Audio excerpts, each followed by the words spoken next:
और हेडलाइंस के बाद अब खबरों की तफसील। हैदराबाद में बच्चों के मशहूर सरकारी दवाखाने में गैर क्लिनिकल ट्रायल का इंकशाफ हुआ है। गैर कानूनी तरीके से बच्चों को दवा देकर तजुर्बात किए गए। इन इल्जामात की जांच करने के लिए तश्कीलशुदा 3 रुकनी कमेटी जांच पे मसरूफ हो गई है। आज कमेटी के अरकान ने नीलोफर अस्पताल जाकर इस सिलसिले में डॉक्टर से बात की है। नीलोफर के सुप्रिंटेंडेंट डॉक्टर मुरली कृष्णा और बच्चों के शोबे के सरबराह डॉक्टर रवि कुमार ने कमेटी के सामने अपना मौक़िफ़ पेश किया। जांच कमेटी ने बच्चों की जिंदगियों से खिलवाड़ में किसी के साथ रियायत न करने की बात कही है। क्लिनिकल ट्रायल से गुजारे गए एक बच्ची की वालिदा ने बताया कि उनके बच्चे को 2 साल पहले दवा दी गई थी और कागजात पर दस्तखत भी लिए गए थे। बच्चे की वालिदा ने कहा कि अब तक कोई भी नामुवाफिक रिएक्शन बच्चे में नहीं देखा गया।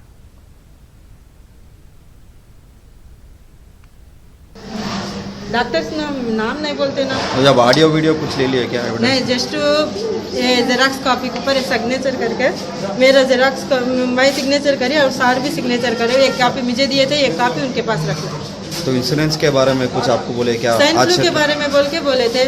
इसको कुछ इंजेक्शन ये देने के बाद, वैक्सीन देने के बाद कुछ बुखार वगैरह है तो मुझे कॉल करो बोल के सर का नंबर भी दिए थे। हेड नहीं, अगर वो ट्रीटमेंट फेल हो तो कुछ इंश्योरेंस क्लेम होता बोल के वैसे कुछ बोले क्या? वैसा कुछ भी नहीं बोले। असल प्रॉब्लम नहीं होता बोल के बोले थे। प्रॉब्लम भी नहीं हुआ बच्चे को, पूरा एवरीथिंग ओके। प्रॉब्लम कुछ भी नहीं है मेरे बच्चे को। कितने महीने हुआ अभी? वो होगा 1 ईयर वो होगा। बच्चे को 2 साल के बाद इंजेक्शन दिए थे। अब बच्चा 3rd ईयर है, 1 ईयर हो गया देखे। तो जब आपको इंजेक्शन दिए तो आपका कंसेंट लिए थे आपसे? कमेटी वाले कुछ पूछे नहीं। आपको देने के पहले आपको बोल के दिए या नहीं बोल के? క్లినికల్ ట్రయల్స్ అంటున్నారు కదా, దాని మీద ఎంక్వైరీ జరుగుతుంది. ఇది వ్యాక్సిన్ పరంగా వారు ఎంక్వైరీ చేస్తున్నారు. ఇది ఎంక్వైరీ రిపోర్ట్ తీసుకొని వాళ్ళు డిఎంఈ గారికి అందిస్తారు. ఈ ఫర్దర్ రిపోర్ట్ ఏదైనా ఉన్నా దీని మీద డిఎంఈ గారి దగ్గర మీరు ఇన్ఫర్మేషన్ వస్తుంది. గవర్నమెంట్ వాళ్ళు మీకు ఫర్దర్ ఇన్ఫర్మేషన్ ఇస్తారు.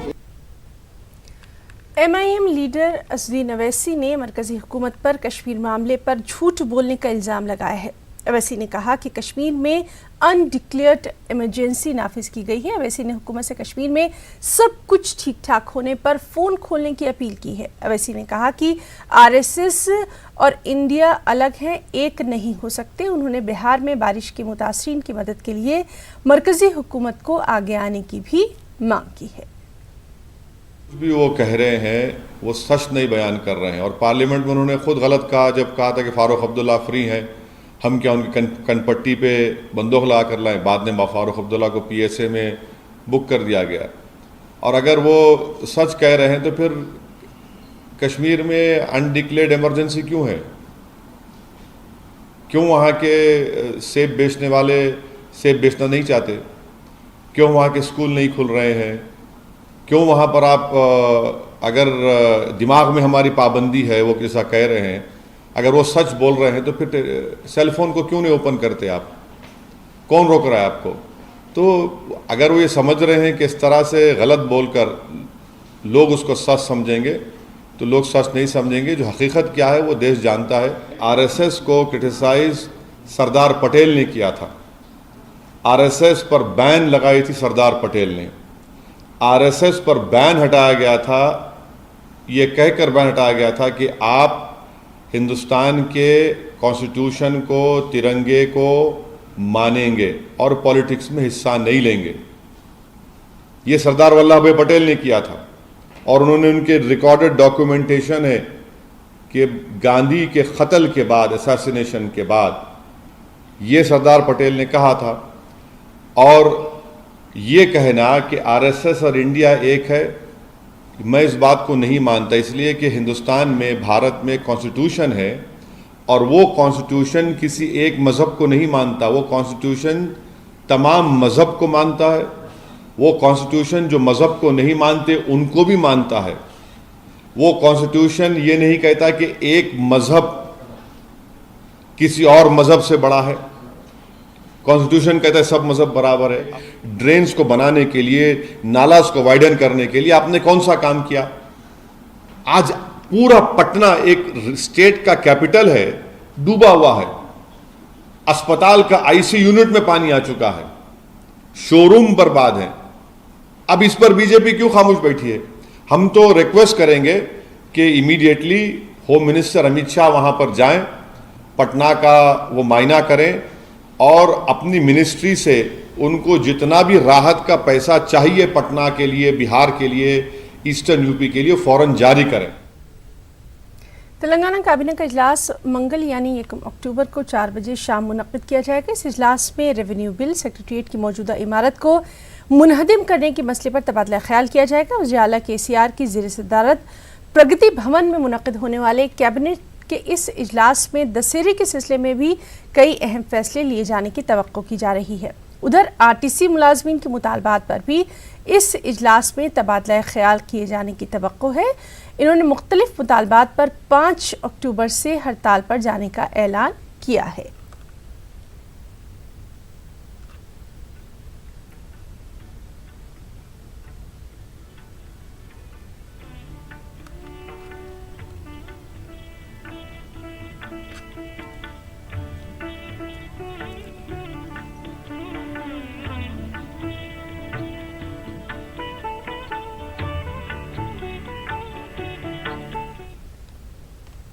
और इस सब के बीच Telangana state road transport corporation joint action committee ने आज से इंदिरा पार्क पर अपनी भूख हड़ताल का आगाज कर दिया है। मुलाजमीन हुकूमत से RTC को बचाने और सरकारी इदारे में शामिल करने की लगातार मांग कर रहे हैं। इस सिलसिले में 5 अक्टूबर से हड़ताल पर जाने की धमकी भी इन मुलाजमीन ने दे दी है।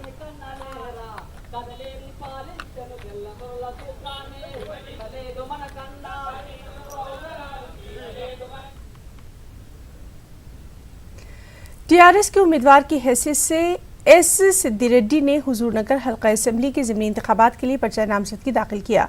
आखिरी दिन कई उम्मीदवारों ने अपने पर्चे दाखिल किए। इसके साथ ही इस हल्के में हमारुखी मुकाबला यकीनी माना जा रहा है। इसमें कांग्रेस उम्मीदवार पद्मावती रेड्डी और TRS के S सिद्दी रेड्डी के दरमियान असल मुकाबला होना है। इस दौरान हुक्मरान TRS ने ज़िमनी इंतखाबात में CPI से तायद तलब कर डाली है। पर्चों की जांच कल की जाएगी। 3 अक्टूबर नाम वापस लेने की आखिरी तारीख रहेगी और 21 अक्टूबर को यहाँ राय दही होना है।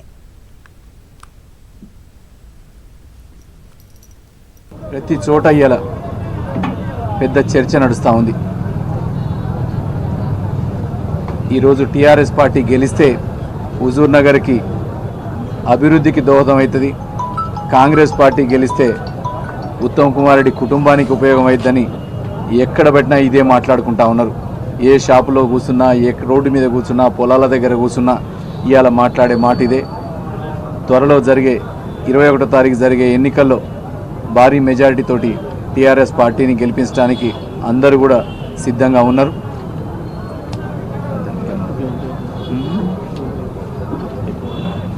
ఇప్పుడు ఇదే కాకుండా ఇవాళ సంక్షేమ పథకాలు, TRS పార్టీ పెట్టిన సంక్షేమ పథకాలు 24 గంటల కరెంటు కావచ్చు. అతి ఎక్కువగా లాభపడ్డది 24 గంటల కరెంటుకి. మళ్ళా మన రైతు బంధు, రైతు బీమాలు ఎక్కువ లాభపడ్డది ఇవాళ హుజూర్ నగర్ కాన్స్టిట్యున్సీయే. అందుకే ప్రతి ఒక్కరు కూడా ఇవాళ సంక్షేమ పథకాలని గడప గడప తీసుకుపోయే మా రిప్రజెంటేటివ్ కావాలంటా ఉన్నారు. మనమైతేనే, TRS పార్టీ అయితేనే ప్రతి ఒక్కరికి అందుబాటులో ఉంటుంది. ఇవాళ అందుబాటులో ఉండే ఎమ్మెల్యే కావాలా. ఇట్లానే మొన్న కూడా మా కార్యనిర్వాహక అధ్యక్షులు మా KTR గారు మాట చెప్పిండ్రు. అది వాళ్ళ మనసులోంచి వచ్చిన మాట. तेलंगाना प्रदेश कांग्रेस कमेटी के सदर N उत्तम कुमार रेड्डी ने लोकसभा के लिए मुंतखब होने के बाद ज़िमनी इंतखाबात का इनेकाद नागुज़ेर हो गया है। उत्तम कुमार रेड्डी की इस नशिस्त पर कांग्रेस ने उत्तम कुमार रेड्डी की अहलिया और साबिक़ रुकन असेंबली N पद्मावती को हुजूरनगर से उम्मीदवार नामजद किया। कांग्रेस लीडर TJS CPI से कांग्रेस के उम्मीदवार की तायद करने की अपील कर रहे हैं।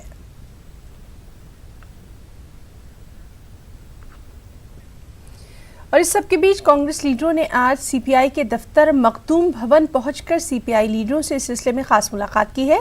कांग्रेस लीडरों ने ज़िमनी इंतखाबात के लिए CPI से हिमायत तलब की है और कांग्रेस उम्मीदवार को कामयाब बनाने की यहां अपील की गई। और वहीं बीजेपी की मरकजी इलेक्शन कमेटी ने कोटा रामाराव को अपना उम्मीदवार नामजद किया। कोटा रामाराव ने आज अपने हामियों के साथ हुजूर नगर ज़िमनी इंतखाबात के लिए अपना पर्चा नामजदगी दाखिल किया है। उन्होंने इस मौके पर टीआरएस को भी जमकर तनकीद का निशाना बनाया है और मरकजी हुकूमत की सताइश की है। మున్సిపాలిటీని నేరేడ్ జిల్లా మున్సిపాలిటీని అమృత నగరాలలో పెట్టి 100 కోట్లతోటి underground drainage system develop చేసి వాళ్ళ ఆరోగ్య సమస్యలు మేము తీరుస్తాం. అలాగే కేంద్రం నుంచి ఈఎస్ఐ హాస్పిటల్ని శాంక్షన్ చేయించి ఇక్కడ ఉన్న మన పేదలకు సేవలు అందిస్తాం.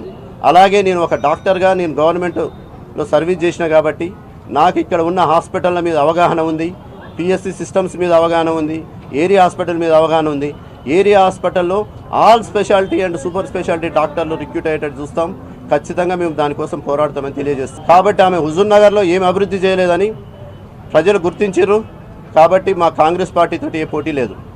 ముఖ్యంగా టీఆర్ఎస్ పార్టీ గురించి మాట్లాడాలంటే ఆంధ్ర నుంచి వలస వచ్చిన అభ్యర్థిని ఇక్కడ ప్రకటించి ఉద్యమంలో కొడుకుని కోల్పోయి 5 సంవత్సరాలు ఇక్కడ పనిచేసి పార్టీని అభివృద్ధి చెందిన ఒక బడుగు బలహీన వర్గాల అభ్యర్థి శంకరమ్మ పేరు కూడా పరిశీలించలేదు ఈ టీఆర్ఎస్ పార్టీ.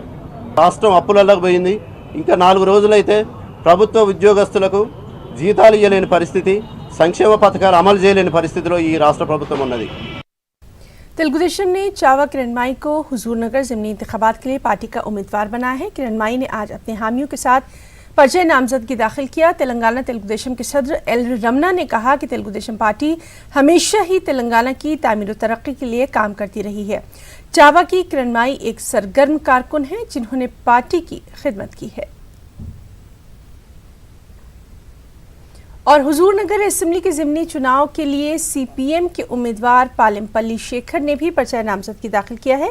सीपीएम के उम्मीदवार ने एक बड़ी रैली के साथ अपना पर्चा नामजदगी दाखिल किया। सीपीएम स्टेट सेक्रेटरी डी वीराभद्रम ने हुजूर नगर के अवाम से उनकी पार्टी उम्मीदवार को वोट देने की अपील की और कहा कि इस ज़िमनी चुनाव के नतीजे से रियासती हुकूमत की बका पर कोई असर नहीं पड़ेगा, लेकिन इससे रियासत में एक किस्म की मुबाहिस के लिए राह हमवार हो जाएगी।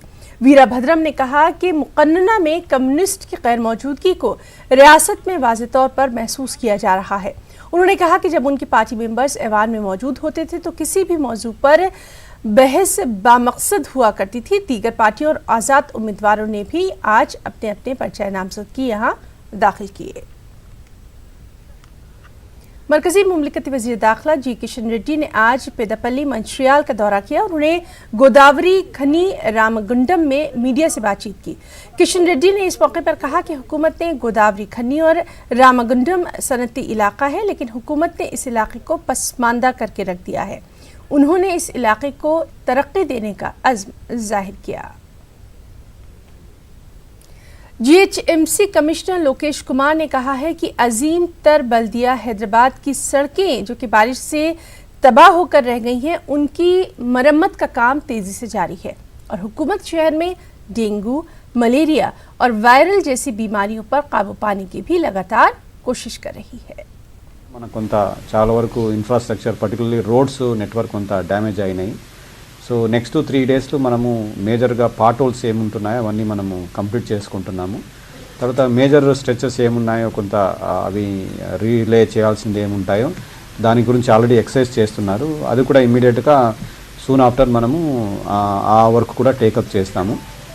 మన గవర్నమెంట్ నుంచి క్లియర్ ఇన్స్ట్రక్షన్ ఉంది. సో రోడ్ వరకు ఏమి ఉన్నాయో అది మనం ఇమ్మీడియట్గా అటెండ్ చేసి so we will try to you know ఈ ట్రాన్స్పోర్ట్ మనకి వెహికల్ మూవ్మెంట్ దానికన్నీ so as much as possible కొంత కంఫర్టబుల్ స్పేస్ మనకి ఇస్తాము. So least inconvenience we will try our best అనమాట.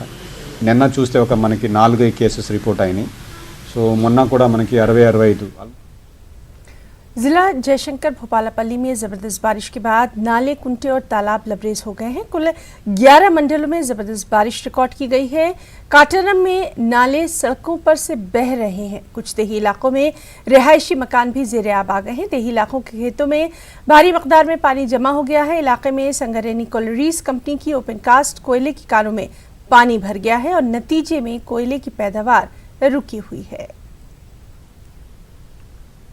और सिर्फ यही नहीं बल्कि तेलंगाना के ज़िला कामारेड्डी में भी बारिश का कहर देखा गया। बारिश के पानी के कच्चे पुल को बहा ले गया। बांसवाड़ा से पिचकुड्डा मदनूर और जकाल मंडल का रास्ता भी बंद हो गया है। सड़क राब्ता मुनक़ते हो गया है। आवाम को काफ़ी परेशानियां हैं। रवां बारिश के मौसम में दूसरी मरतबा इस इलाके का ये पुल पानी के साथ बह गया है। वहीं तेलंगाना का रंगारंग त्यौहार बतकम्मा रियासत भर में जोश खरोश के साथ मनाया भी जा रहा है। ख़वातीन की बड़ी तादाद बतकम्मा तक़रीब में ख़ास हिस्सा ले रही है। ये त्यौहार 6 अक्टूबर तक जारी रहने वाला है। इस मौके पर रंगारंग फूलों को बेहद खुशनुमा अंदाज में सजाया संवारा जाता है। बतकम्मा त्यौहार को इंसान के ज़मीन से रिश्ते को बयान करते हुए मुनक़्क़िद किया जाता है। माहिरीन का मानना है कि बतकम्मा त्यौहार में जो ख़ास किस्म के फूल इस्तेमाल किए जाते हैं उनमें ये सलाहियत होती है कि उनको तालाबों और कंटों में बहा दिए जाने के बाद वो वहाँ का पानी साफ कर देते हैं।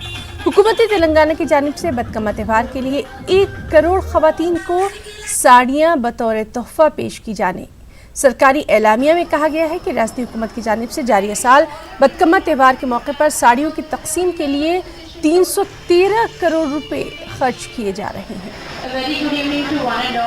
और वहीं 10 रोज़ा बतकम्मा त्यौहार तेलंगाना में जोश खरोश के साथ मनाया जा रहा है। ये त्यौहार रियासत तेलंगाना में सरकारी तौर पर मनाया जाता है। ये तेलंगाना की ख़ास तहजीब और सक़ाफ़त का हिस्सा माना जा रहा है। इसमें ख़वातीन की बड़ी तादाद हिस्सा लेती है। हालांकि रियासत तेलंगाना तक ही ये त्यौहार महदूद है, लेकिन इसे मुल्क का बड़ा त्यौहार माना गया है और साल 2016 में बाकायदा इसे गिनीज बुक ऑफ रिकॉर्ड में जगह दी गई। इस त्यौहार में नौजवान ख़वातीन फूलों के ढेरों और रंगोली के ज़रिए घर और बाहर सजाती हैं, संवारती हैं। उसके अतराफ घूमकर तेलुगु में लोकगीत गाए जाते हैं। हैदराबाद में मरकज़ी तक़रीब निकलस रोड पर मुनक़्क़िद की जाती है। टैंकबंद, निकलस रोड और मुजस्समे बुत पर हुकूमत की जानिब से खुसूसी रोशनी का एहतमाम किया जाता है। हुकूमत की जानिब से LED लाइट्स लगाई गई हैं। टैंकबंद के करीब रोशनियों, रंग बिरंगे लिबास में ख़वातीन हम अक़साम के फूलों के साथ बतकम्मा त्यौहार में जोश व खरोश से हिस्सा ले रही हैं।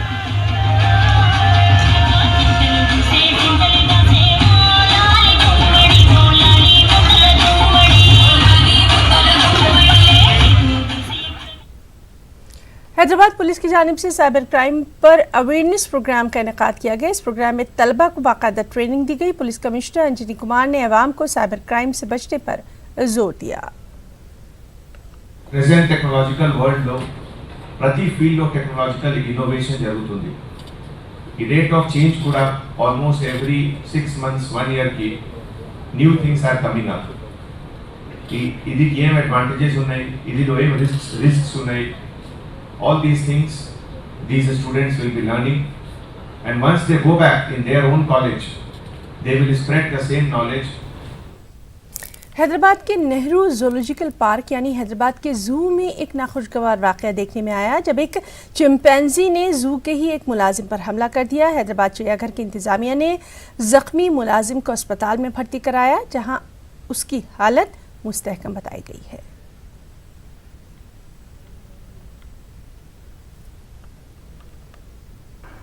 वज़ीर-ए-आला जगनमोहन रेड्डी ने कहा है कि मुल्क में किसी भी रियासत में इस तरह एक साथ इतनी बड़ी तादाद में सरकारी मुलाजिमतों में तकर्रुरियाँ नहीं की गई हैं। उन्होंने कहा कि रिकॉर्ड वक्त में ये तकर्रुरियाँ की गई हैं। वज़ीर-ए-आला ने विजयवाड़ा में मुनक़्क़िदा एक तकरीब में ग्राम सेक्रेटरी के तकर्रुरनामे हवाले किए।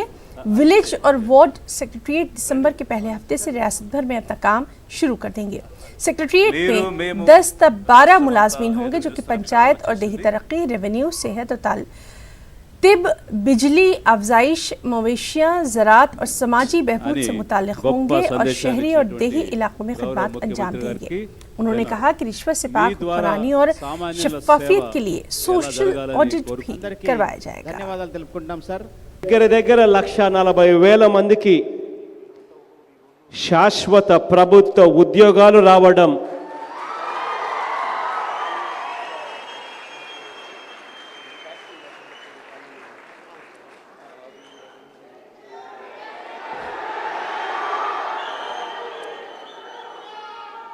ఇది నిజంగా ఓ రికార్డ్.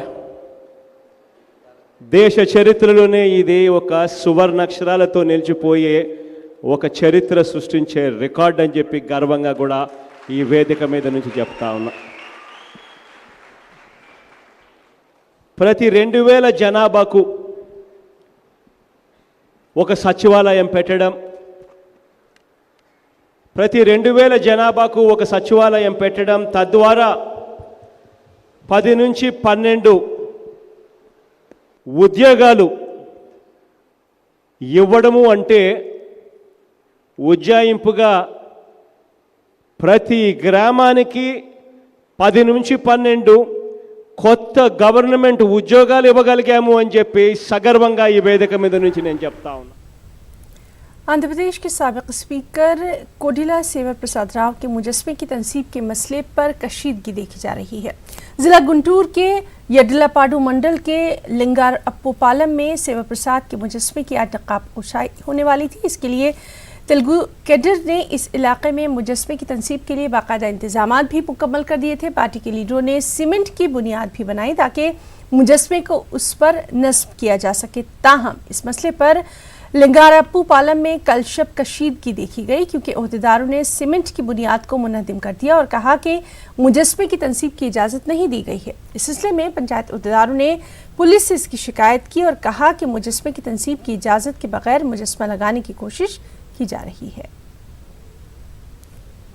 और अब जरा बात कर लें प्याज की, जिसकी कीमतें हैं कि लगातार आसमान छू रही हैं। एपी हुकूमत की जानिब से आवाम को प्याज कम कीमतों में फरोख्त की जा रही है। बाजार में 60 रुपये फ़ी किलो प्याज फरोख्त हो रही है और हुकूमत की जानिब से 25 रुपये में प्याज फरोख्त करने पर आवाम ने खुशी का इजहार किया और प्याज की खरीद के लिए आवाम की लंबी लंबी कतारें भी देखी जा रही हैं। नीट 2019 में अच्छे रैंक लाने वाले तलबा की तहनीती तकरीब विजयवाड़ा में मुनक़्क़िद की गई। चैतन्य मेडिकल कॉलेज विजयवाड़ा के 1158 तलबा को MBBS एडमिशन में अच्छे रैंक हासिल हुए हैं और इसी पर कॉलेज एडमिनिस्ट्रेशन ने इन तलबा को एजाज़ से नवाजा। कॉलेज डायरेक्टर सुषमा ने इस मौके पर कहा कि मेडिकल एजुकेशन में इस कॉलेज में हर बच्चा अच्छी रैंक के साथ कोर्स मुकम्मल करेगा। जिला कलेक्ट्रेट करनूल पर CITU की जानिब से एहतजाज किया गया। हुकूमत के खिलाफ यहाँ नारेबाजी की गई और हुकूमत से रेत की कीमत में कमी करते हुए रेत की सप्लाई को आसान बनाने की मांग की गई और कहा गया कि रेत की किल्लत से रियासत में तामीरी कामकाज ठप पड़ा है, मजदूर भी बेरोजगारी का शिकार है। करनूल में ही MEPMA मुलाजमीन ने कलेक्ट्रेट पर अपना एहतजाज किया। उन्होंने हुकूमत से इंतखाबी वादों को पूरा करने की मांग की और कहा कि पिछली हुकूमत ने उनके साथ नाइंसाफ़ी की थी तो जगन ने वादा किया था कि वो उनके साथ इंसाफ करेंगे और 10,000 रुपये तनख्वाह देने का भी यहाँ मुतालबा दोहराया गया। करनूल स्टेडियम में आज Andhra Pradesh state cricket tournament for blind का आगाज़ किया गया है। इस टूर्नामेंट का इफ्तिताह रुकन असेंबली के हाथों हुआ। रुकन असेंबली ने इस मौके पर कहा कि माजूर लोगों में मौजूद सलाहियतों को उभारने की ज़रूरत है। इस मौके पर DSP फ़खरुद्दीन और बुट्टा फाउंडेशन के जिम्मेदार राजेश और दीगर भी शरीक रहे। करनूल के VR गवर्नमेंट डिग्री कॉलेज में Rayalaseema university inter sports women's meet का इनेकाद किया गया। इस मौके पर रुकन असेंबली हफीज़ खान ने इस मीट का इफ्तिताह किया और कहा कि हुकूमत ख़वातीन की फलाह व बहबूद के लिए संजीदा है और हुकूमत हर मैदान में ख़वातीन को बाइख्तियार बनाने की कोशिश भी कर रही है। बुलेटिन में इतना ही। आदाब।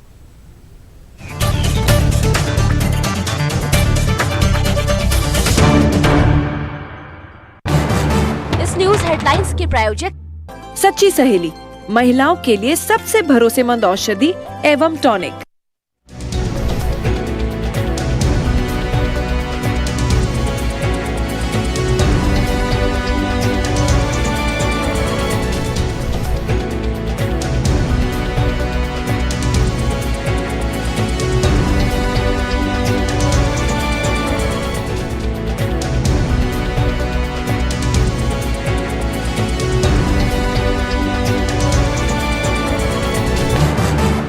हेडलाइंस के प्रायोजक सच्ची सहेली, महिलाओं के लिए सबसे भरोसेमंद औषधि एवं टॉनिक।